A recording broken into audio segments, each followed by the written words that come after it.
October 26, 1944. Tokyo. Imperial Japanese Navy Ministry.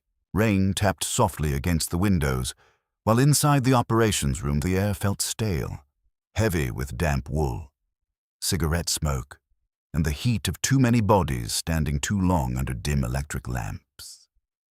Clerks moved in near silence. Staff officers bent over tables scattered with message slips, greased pencils, and naval charts that still showed Leyte Gulf in blue and red markings, though everyone in the room already knew the ink no longer mattered. The battle had ended. The combined fleet had not. It had been broken. Vice Admiral Ryunosuke Kusaka stood with his hands behind his back, his face still, almost expressionless, as another decoded signal was placed before him. His eyes moved across the paper once, then again, slower the second time. Off Samar, off Surigao Strait, off Cape Engano. The fragments of Japan's last great naval gamble had come back bloodied and scattered. Carriers with almost no aircraft had gone north as bait. Battleships that had once embodied imperial power had been sunk in the dark waters of the strait. Cruisers had been shattered. Destroyers had gone down with engine rooms flooding and decks burning under repeated attack. The plan had promised decision. It had delivered exhaustion, confusion, and loss on a scale no officer in that room could honestly disguise. No one raised his voice. No one needed to. A captain near the rear table cleared his throat and read from a fresh report. Zuikaku sunk. Zuiho sunk. Chaitose sunk. Chiyoda sunk. Musashi already gone under waves of American air attack. Fuso lost. Yamashiro lost. Heavy cruisers damaged or destroyed. The names fell into the room one after another with the dull force of stones dropped into deep water. For months. Years. Men had spoken these names with reverence. They had been symbols as much as ships. Steel declarations of Japan's rank among nations. Now they were wrecks on the seabed or crippled hulks limping home with their compartments blackened by fire and packed with wounded sailors. The fleet that had struck Pearl Harbor ranged across Southeast Asia, and once terrified, every navy in the Pacific had become a collection of survivors. Kusaka looked up. Across the table, another senior officer avoided his gaze. On the wall hung a portrait of the emperor, untouched by smoke, untouched by doubt. Every man in the room felt its presence. Every man also understood the unspoken truth growing larger by the hour. This was no longer a contest for command of the sea. This was the management of ruin. Far to the south, aboard the surviving heavy cruiser Haguro as it cut through a dark and uneasy sea. Men moved through passageways that smelled of oil, sweat, and burnt paint. Stretchers lined the mess decks. A young signalman with a bandaged arm sat propped against a bulkhead, too tired to sleep, listening to the low vibration of the engines and the occasional clang of damage control parties at work. Boots struck steel overhead. Somewhere aft, a valve hissed. Somewhere below, men cursed quietly while trying to keep a wounded ship fit for one more voyage. Officers gathered in a dim compartment around a chart table bolted to the deck. They spoke in clipped phrases, not because discipline demanded it, but because anything more would have sounded like grief. Vice Admiral Takeo Kurita, who had led the center force into the inferno off Samar, was physically present but distant, his face drawn, his eyes red from lack of sleep. He had seen American escort carriers fleeing into squalls, destroyers charging like madmen, shells splashing close around his flagship, aircraft arriving again and again as if the sky itself belonged to the enemy. He had broken off the attack, turned away, and now the question followed him across the water like a shadow. Why had the force withdrawn when the road to the transport seemed open? No one in that compartment asked it directly. They knew what he had faced. They knew how many ships had already been lost. They knew communications had collapsed into fragments and rumor. Above all, they knew something larger than one decision had revealed itself at Leyte. American power was no longer occasional or concentrated. It was constant. Carriers, land-based aircraft, submarines, logistics, radar, trained pilots, replacement crews, fuel without end. The United States could lose ships and keep coming. Japan could win a local action and still grow weaker by the day. Kurita rested one hand on the edge of the chart table. "Even had we reached the anchorage," he said at last, his voice flat with fatigue, "we would not have returned." The officers around him said nothing. It was not a dramatic statement. It was worse. It was practical.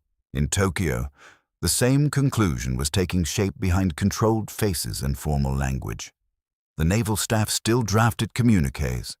They still spoke of valor, sacrifice, and damage inflicted upon the enemy. Yet under the ritual phrases, another understanding spread from admiral to captain, from ministry office to surviving bridge. Leyte had not merely cost ships. It had exposed the final arithmetic of the war. Japan no longer had the trained aviators to protect a fleet.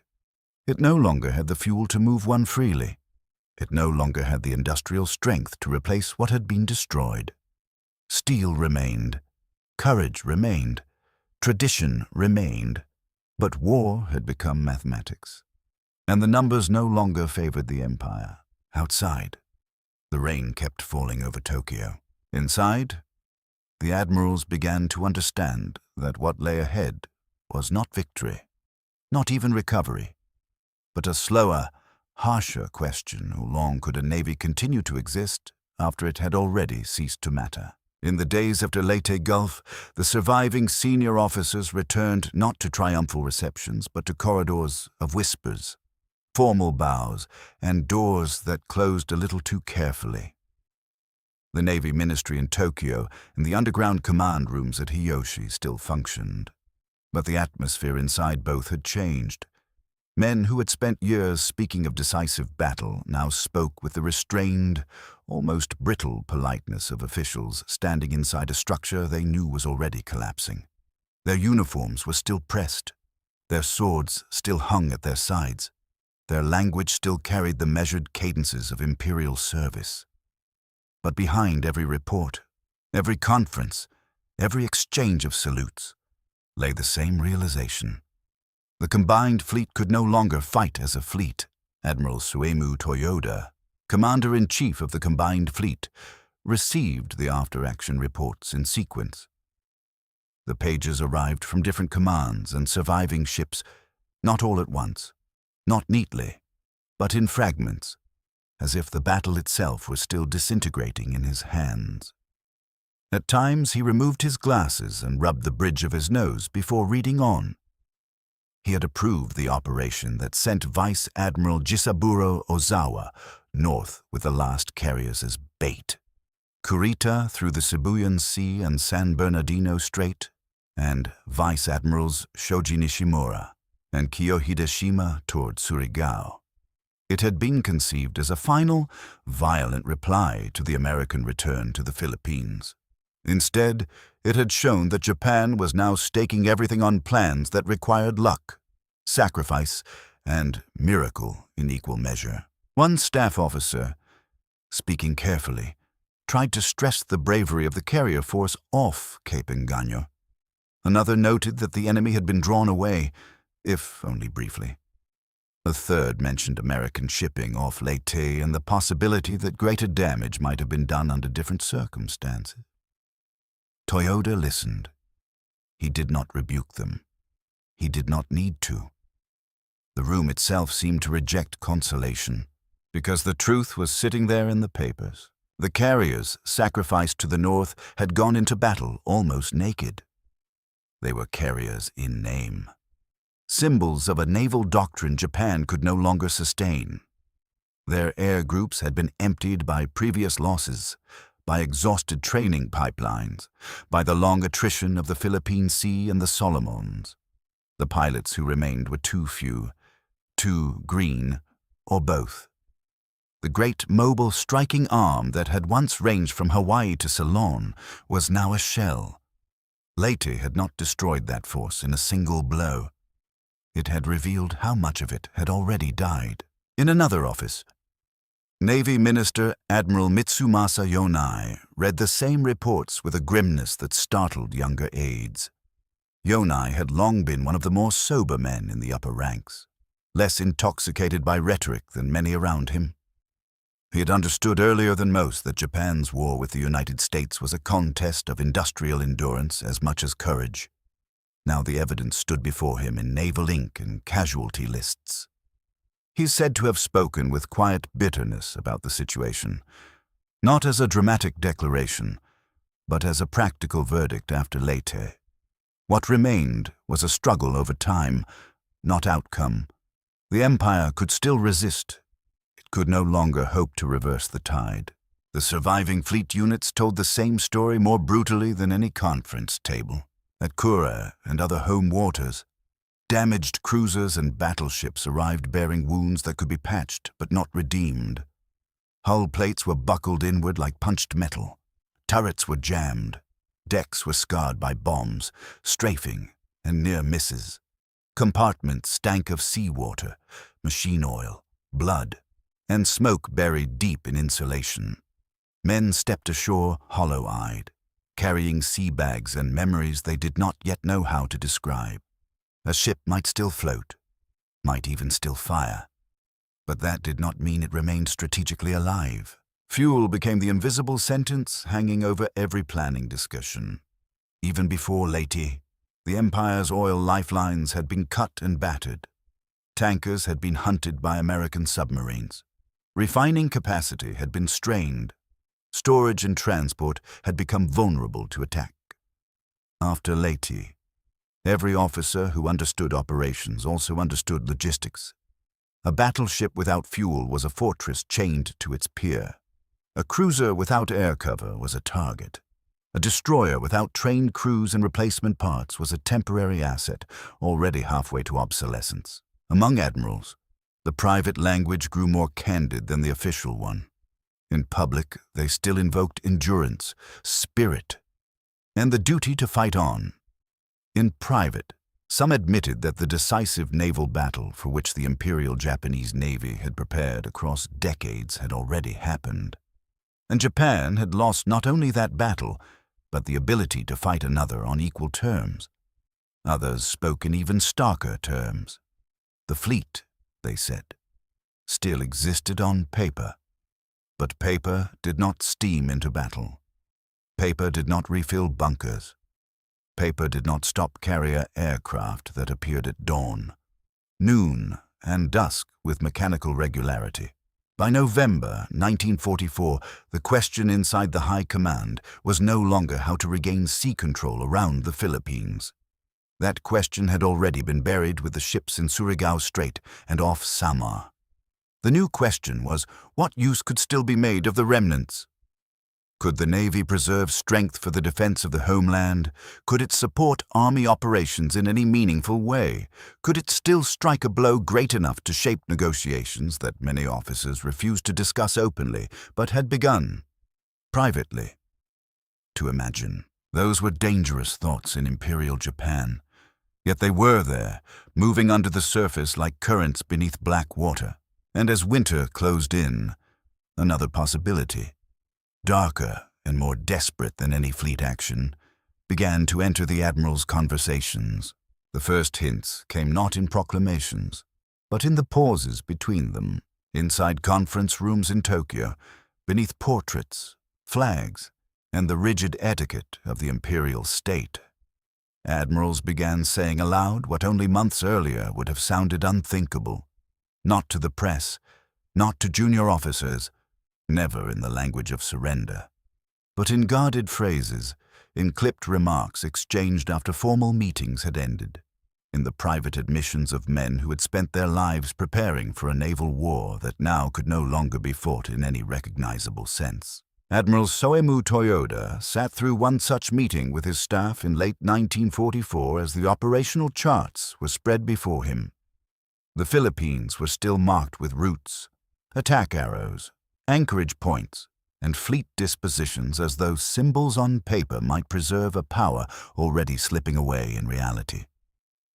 One officer described the state of surviving heavy units, Another reviewed aircraft replacement figures. A logistics specialist, speaking in a dry, almost apologetic tone, outlined fuel availability for major fleet movements. His voice never rose. It did not need to. The numbers alone were devastating. A major sortie by battleships and cruisers would consume precious reserves that could not be replaced in any meaningful quantity. Training flights for carrier pilots had already been cut back to preserve fuel. Destroyers, the nervous system of the fleet, were increasingly limited by bunker shortages, machinery strain, and lack of escorting air cover. Every option presented to Toyota now carried the same invisible condition. It could be done once, perhaps. It could not be sustained. He listened in silence, fingers resting lightly on the table. Then, according to accounts later recalled by officers in his circle, he gave voice to the judgment forming in the minds of many naval leaders. Even if ships remained afloat, he suggested, without oil and air power, they were no longer instruments of decision. The fleet could still die. It could no longer decide the war. No one challenged him. The remark landed with special force because it did not come from a defeatist or an outsider. Toyota was a fighting admiral, a man of the system, a senior commander who had approved offensive action at Leyte and still believed in resistance. Yet even he had begun to describe the position in terms stripped of illusion. The American advance was not merely strong. It was systemic.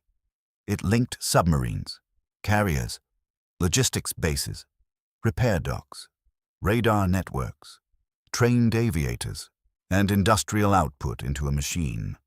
Japan could wound locally, but not stop overall.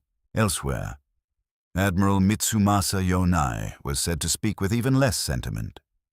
He had long feared that war with the United States would become exactly this kind of attritional struggle, one in which valor could not compensate for material imbalance.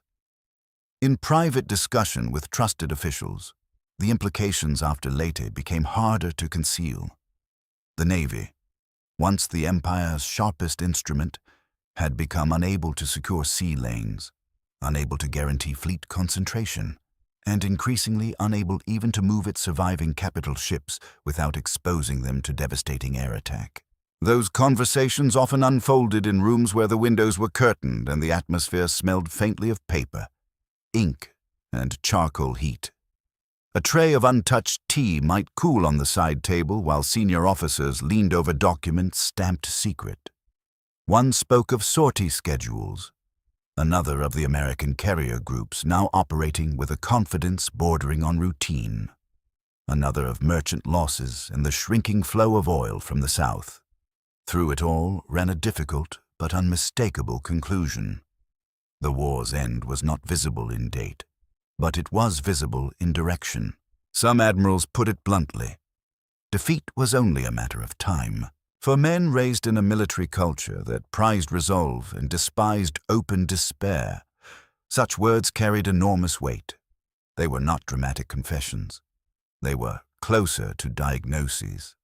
A physician does not hate his patient by naming the disease.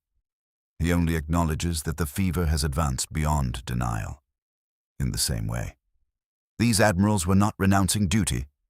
They were recognizing that the nation's naval strength had crossed a threshold from which it could not recover before the enemy reached the home islands.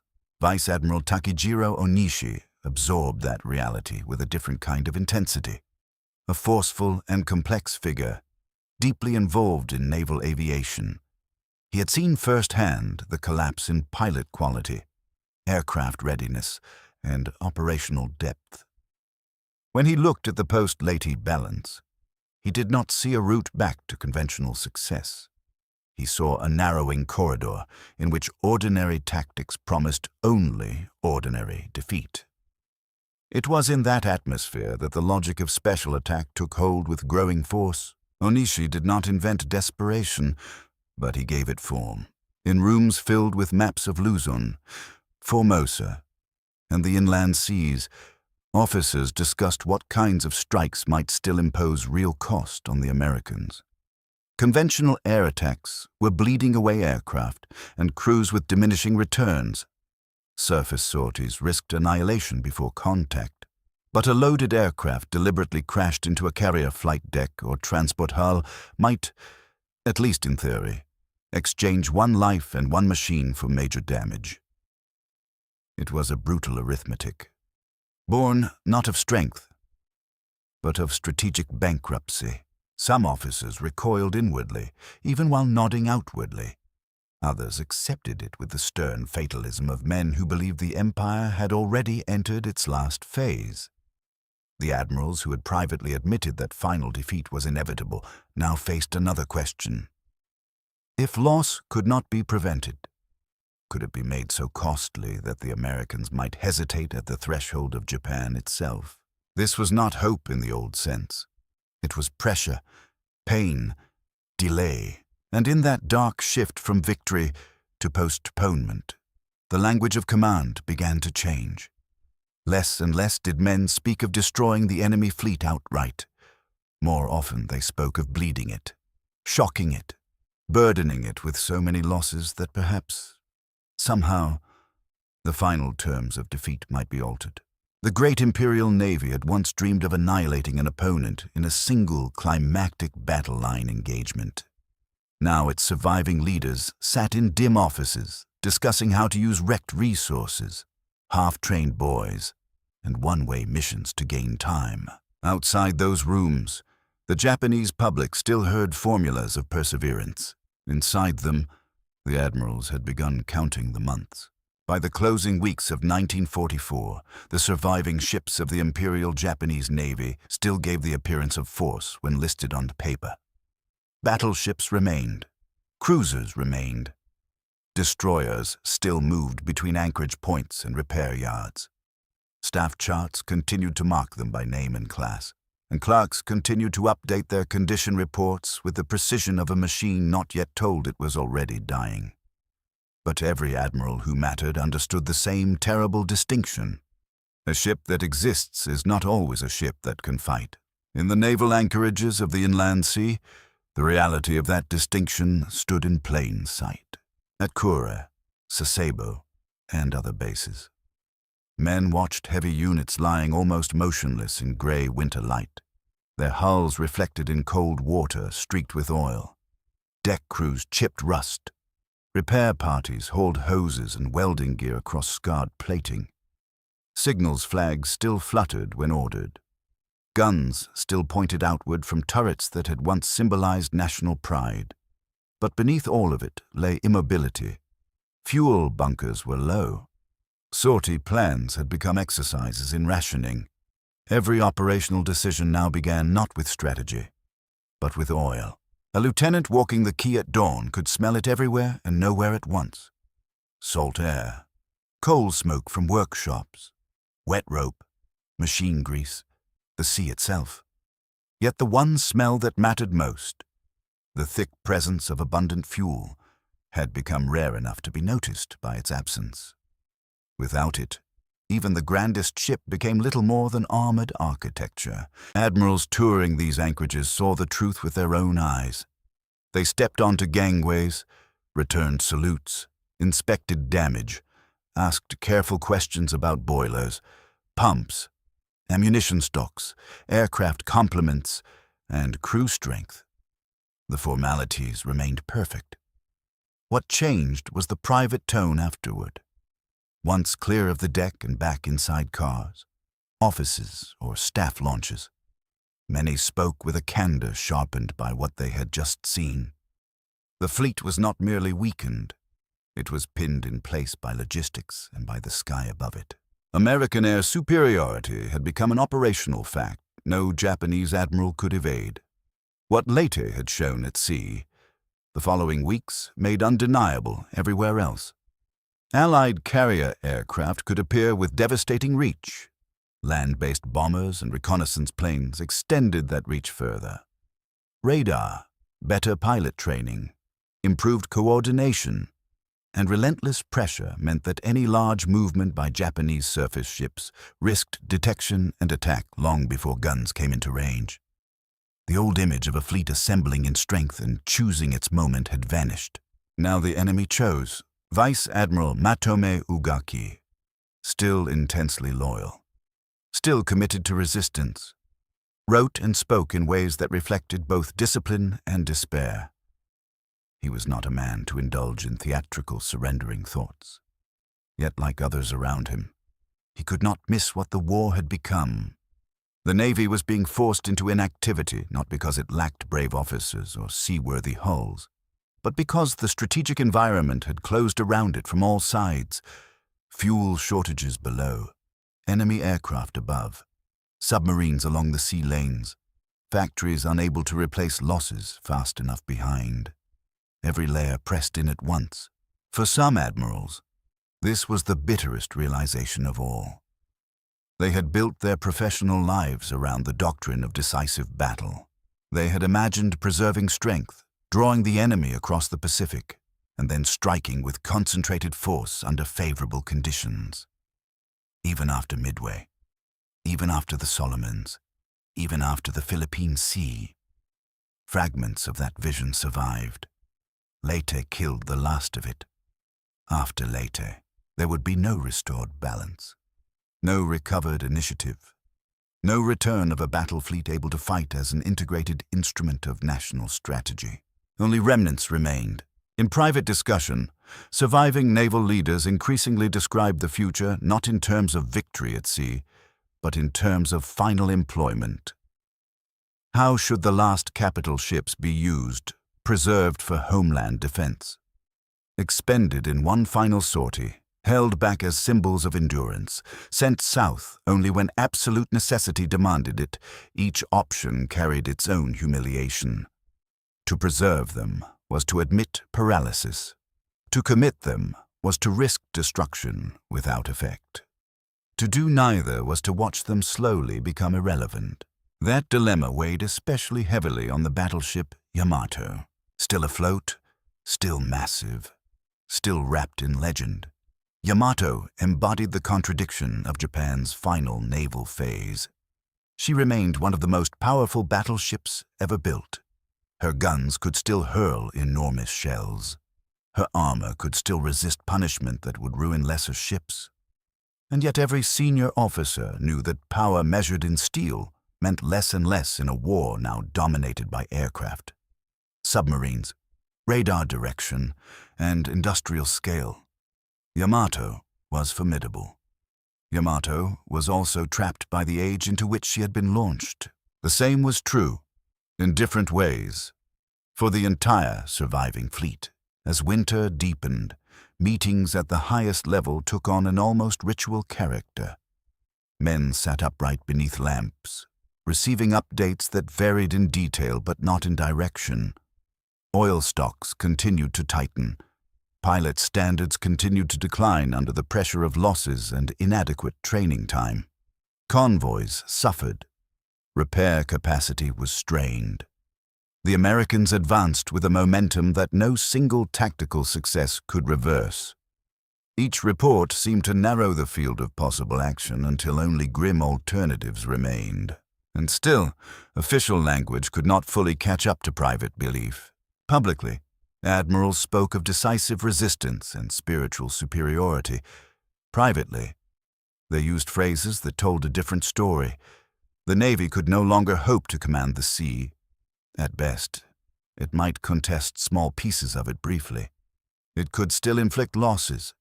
It could no longer shape the outcome. Some said openly among trusted peers that the homeland itself would become the final battlefield and that the fleet, whatever remained of it, would be spent there. Others went further and suggested that the last operations of the Navy would be symbolic as much as military. Demonstrations of resolve in a war whose result had already been written by material facts. That was the point at which illusion truly ended. Not when ships sank at Leyte, not even when reports of loss reached Tokyo, but when the men responsible for the Navy's last decisions began speaking less about winning and more about how to die usefully. From that moment on, every conference, every sortie plan, every reserve calculation Every whispered remark in a corridor was shaped by a single unspoken assumption. The Empire was moving toward its last stand, and somewhere beyond the horizon, the Americans were already preparing the next blow. Early 1945, Tokyo and the inland sea, winter had sharpened the air. On certain mornings, the anchorages looked almost peaceful, the water flat and pale under a hard sky, the hulls of warships standing in stillness like monuments from another age. Frost clung to railings before sunrise. Sailors stamped warmth back into their feet on cold steel decks. Somewhere in the distance, a hammer rang from a repair yard. Somewhere else, a whistle blew and was swallowed by the damp air. But peace was an illusion, now measured only in the gap between raids. Inside command rooms, the mood had hardened from shock into calculation. The admirals no longer needed Leyte reports placed before them to understand their position. They lived inside the consequences now. Every decision was shaped by shortage, every shortage by encirclement, and every discussion by the same forbidden certainty that had become less forbidden with each passing week. There would be no restoration of sea power, no rebuilding period, no fresh trained air arm rising to cover the fleet, no convoy miracle bringing fuel in abundance from the south. Japan's remaining naval strength was finite, exposed, and already being consumed. Yet that did not produce surrender inside these rooms. It produced a colder question. How could defeat be made expensive? Admiral Mitsumasa Yonai, grim and unsentimental, viewed the problem through the long lens he had feared from the beginning. The war against the United States had become exactly what sober officers had dreaded. A contest not merely of courage, but of production, transport, and replacement. Japan could still create moments of violence. America could create systems of violence. That was the difference that now haunted every naval conference. Even when Japanese attacks succeeded, the enemy absorbed the blow, repaired, replaced, and returned in greater strength. Japan, by contrast, spent irreplaceable men, ships, and fuel for diminishing operational effect. In quiet exchanges with trusted colleagues, Yonai and others increasingly spoke of prolongation rather than reversal. Not openly, not in the language of political settlement, but in military terms that pointed the same way. If the Americans could be bloodied badly enough in the approach to the home islands, perhaps the final conditions imposed on Japan might somehow be less absolute. It was a thin hope, more inference than plan, but it was one of the few strategic ideas left that still connected sacrifice to purpose. Admiral Soemu Toyoda, still commanding, still bound to fight with what remained, wrestled with the same reality from a different angle.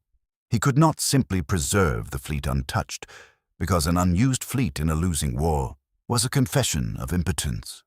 But neither could he throw away heavy ships casually. Knowing each sortie now consumed precious fuel and risked annihilation from the air before achieving anything decisive. His staff brought him options, all flawed. Retain ships for the final defense of the homeland, dispatch units piecemeal to threatened sectors, commit selected forces in concentrated one-way missions, use what naval aviation remained for special attacks to compensate for conventional weakness. There was no longer a good choice, only choices about scale, symbolism, and timing. This was the strategic atmosphere in which Vice Admiral Takejiro Onishi's thinking gained full momentum. He had watched the collapse of conventional naval air power not as an abstract trend, but as a daily reality of training hours cut short, inexperienced pilots sent into battle, maintenance stretched thin, and aircraft thrown against overwhelming American defenses. After Leyte, and then in the battles that followed, the logic became merciless. Standard attacks cost too much and achieved too little. Special attack operations, for all their horror, seemed to promise a way to convert certainty of loss into certainty of impact. In planning rooms on Luzon and in discussions reaching back to Tokyo, the language surrounding these attacks was formal, almost austere, duty, resolve, extraordinary measure. But underneath the words was the same calculation haunting the admirals at every level. One aircraft, one pilot, one ship hit, a cruel ratio, but perhaps a meaningful one, perhaps enough transports sunk, enough carriers damaged, enough fear created, and the American timetable might slow. Perhaps the enemy might begin to feel the cost, not as statistics, but as interruption. Some senior officers accepted this with pained discipline. Others embraced it with almost spiritual intensity. Others still felt the chill of strategic collapse in every phrase and understood that the rise of such methods was itself proof that normal war-making had become impossible. At bases where these plans were translated into action, the atmosphere mixed ritual and dread. Young pilots listened to briefings under the smell of oil heaters and chalk dust. Mechanics checked engines under weak daylight, while instructors spoke in controlled voices. Senior officers visited, bowed, and delivered words that carried the full weight of the state. Outside, the aircraft themselves waited in rows, wings beaded with moisture, each machine now less a reusable weapon than a single-use statement. The admirals knew what this meant. A navy that once measured success by coordinated fleet movements, scouting lines, and battle doctrine was now committing itself to deliberate self-destruction as an instrument of policy. That shift did not happen because the leadership had become irrational overnight. It happened because conventional means had failed under conditions they could no longer change. By early 1945, the surviving admirals were no longer discussing how to regain strategic initiative. They were discussing how to convert final weakness into one last coercive effect. Matome Ugaki, intense and unbending, reflected the emotional burden of this phase more than most. He remained committed to action, to sacrifice, to striking the enemy while any means remained. But even in that commitment lay acknowledgement. Men only speak this way when the older forms of war have already slipped beyond recovery. The fleet had ceased to be a maneuver force. It had become a reservoir of symbols and final acts. Then came Iwo Jima. Then came the tightening pressure around Okinawa. Each new American move confirmed the admiral's private verdict after Leyte. The enemy was advancing not in desperate leaps, but with organized inevitability. Carrier groups roamed where they pleased.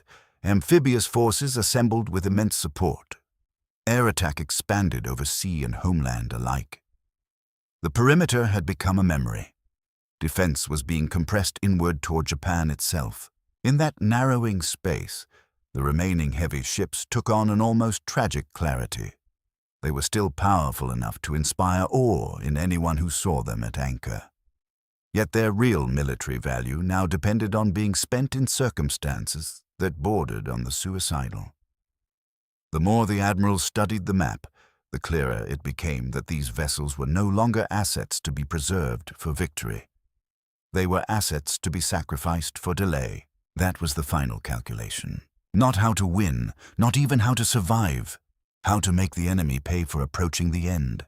And as the spring of 1945 approached, one ship more than any other came to embody that calculation, a giant of steel that had outlived the doctrine that created her and was now being prepared, in the minds of Japan's leaders, for a voyage from which no return was expected. April 1945, inland sea, then south toward Okinawa. The order moved through the chain of command with the grim stillness of something already understood before it was fully spoken. Battleship Yamato would sortie with a small escort force toward Okinawa, as fuel would be loaded for a one-way mission. The ship was to drive south, attack the American invasion fleet if possible, then beach herself if necessary, and continue fighting as a stationary battery. It was an operation so stark in its intention that no experienced officer needed it explained twice. This was not a maneuver for victory. It was an offering. In the cabins, chart rooms, and flag spaces where senior officers examined the plan, the air seemed to tighten around every sentence. Lamps glowed over maps marked with course lines and estimated enemy air search arcs. Staff officers pointed to distances, fuel figures, likely interception points, and the overwhelming density of American carrier aviation. Nothing in those calculations suggested success in the old sense. The mission could perhaps strike a symbolic blow. It could perhaps force the enemy to divert effort. It could perhaps demonstrate that the Imperial Japanese Navy still possessed the will to throw its greatest ship into battle. But everyone who mattered knew the central fact. Yamato was being sent out to die because there was no meaningful future left for her if she remained. That understanding reached far beyond one battleship. It was the same conclusion the Admirals had been approaching ever since Leyte Gulf shattered Japan's ability to fight as a true battle fleet. There had been months of private admissions, guarded phrases, and strategic recalculations. Some officers had said defeat was only a matter of time.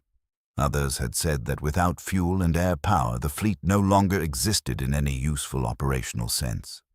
Others still had converted that recognition into the brutal logic of special attack and sacrificial resistance. Operation 10 Go brought all of those thoughts into one final shape. Admiral Soemu Toyoda approved the mission as Commander-in-Chief of the combined fleet. He did so not because he believed it would reverse the war, but because by then reversal belonged to another world. The homeland was under increasing pressure. Okinawa had become the next great struggle. The Army and Navy alike were reaching for acts that might impose cost, buy time, and a firm resistance. To send Yamato out was to admit the bankruptcy of conventional naval strategy while still insisting on one last expression of purpose.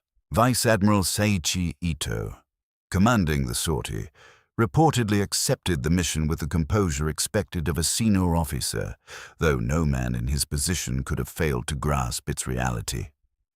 The weather reports, the enemy carrier strength, the lack of adequate air cover, the fuel loaded for no return journey. All of it pointed in one direction. On the decks, sailors moved with disciplined efficiency among mooring lines, ammunition handling parties, and engine preparations. Steel echoed under boots. Orders rang out. Ventilation carried the smell of oil, hot metal, and the sea. Looking at the great ship in those final preparations, a young crewman could still believe he served aboard the embodiment of imperial might. An admiral studying the same scene saw something more painful. He saw the last capital gesture of a navy that had already lost the war at sea. When Yamato sailed on April 6, 1945, the sea south of Japan seemed to open before her like a corridor to judgment. The escorts pressed on beside her. Men at action stations checked gauges, shells, signal flags, radios, damage control gear. The horizon remained empty at first, but emptiness in 1945 did not mean safety. It only meant the enemy had not yet arrived visibly. American search planes found the force. Reports flashed through command networks. Carrier aircraft were launched in waves. Then the sky filled. The attack came not as a duel between fleets, but as the full expression of the transformation the admirals had already recognized after Leyte. Aircraft arrived with methodical, repeated force. Bombs and torpedoes struck. Anti-aircraft guns roared until the barrels seemed to shake the structure of the ship itself. Columns of water climbed around the hull. Metal tore. Compartments flooded. Fires spread. The greatest battleship in the Imperial Navy fought with immense violence. But she was fighting the wrong war in the wrong year against an enemy whose dominance in the air had become absolute. Aboard command ships and in naval headquarters, the reports came in with awful familiarity. Hit, listing, speed reduced, heavy damage, escorts sunk or damaged, communications broken or fragmentary. No admiral reading those signals could have been surprised by the outcome, only saddened by the final proof. When Yamato capsized and exploded on April 7, 1945, the blast marked more than the destruction of a ship. It marked the end of the illusion that a decisive surface navy still survived in Japan. What remained after that was scattered, immobilized, or confined to local defense, special attack, and symbolic resistance. Leyte had made that end inevitable.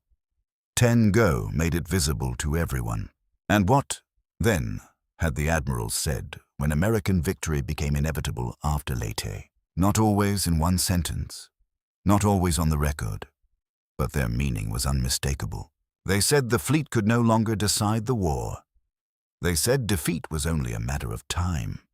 They said ships without fuel and skies without cover were not a strategy. They said the only remaining question was how to use what was left to delay, to wound, to demonstrate resolve. They said, in word and action alike, that Japan had passed from the pursuit of victory into the management of unavoidable defeat.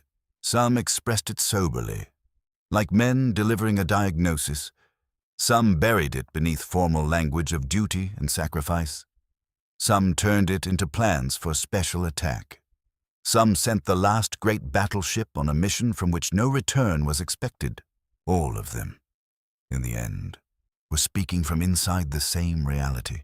After Leyte Gulf, the Imperial Japanese Navy still possessed brave men, famous ships, and a code that demanded endurance. But it no longer possessed the power to change the war's direction. The admirals knew it before the public did. They knew it in smoky conference rooms, in quiet car rides after inspections, in casualty reports laid under desk lamps, in fuel tables, sortie calculations, and weather briefings. They knew it every time they looked at a map and saw American strength advancing with a momentum they could bloody but not stop. That was the final meaning of their words, not that resistance would cease, not that honor had vanished, but that victory, once imagined in battle lines and carrier strikes and imperial expansion, had already slipped beyond reach, leaving only time, sacrifice, and the manner of the ending.